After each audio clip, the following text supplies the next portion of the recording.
In this video, you will learn how to replace clutch packs the Gabe and Stephen way, also known as the right way. One of the first steps of rebuilding is preparing the new friction discs. Start off by placing the friction material in a suitable container filled with approximately half a quart of transmission fluid. Let it soak for about 15 minutes. While it's soaking, use a pick or a screwdriver to remove the top snap ring, followed by the backing plate and all the friction material and steel plates. Lay it on a clean workstation to aid in later reassembly. Look at that. Lay it all nice. Pretty. That's right. One of the first steps of disassembly is placing the old clutch pack into a suitable apparatus. This helps to compress the spring tension underneath the piston. Using snap ring pliers, carefully remove the snap ring.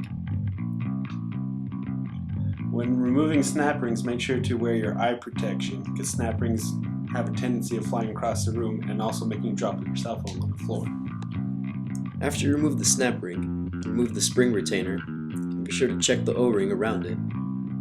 Then take out the spring, and finally, you might have trouble with this, but you have to remove the piston at the bottom.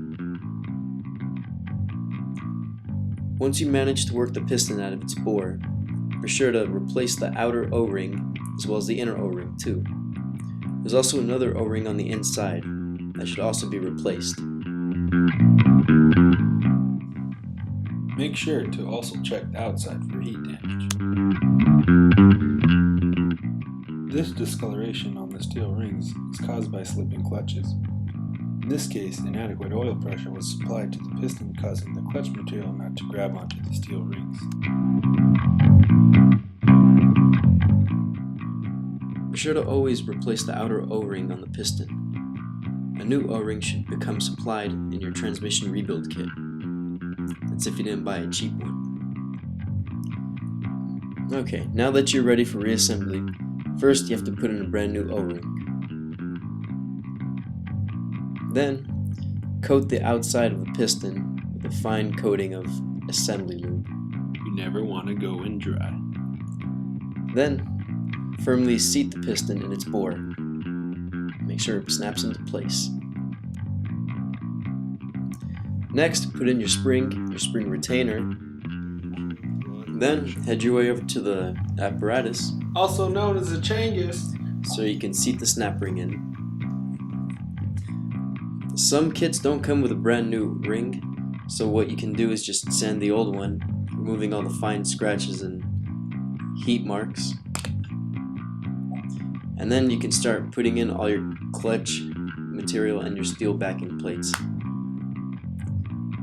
As you can see, there's a pattern you must follow. Metal, clutch, until you reach the last one. Put it on top and then seat it with the snap ring. Once all that's been completed, you just take your go no-go gauge, Remember, if it doesn't fit, you must quit. or you can adjust the shims, and then you feel around, and if it feels nice and within specifications, then you're all set, and good job.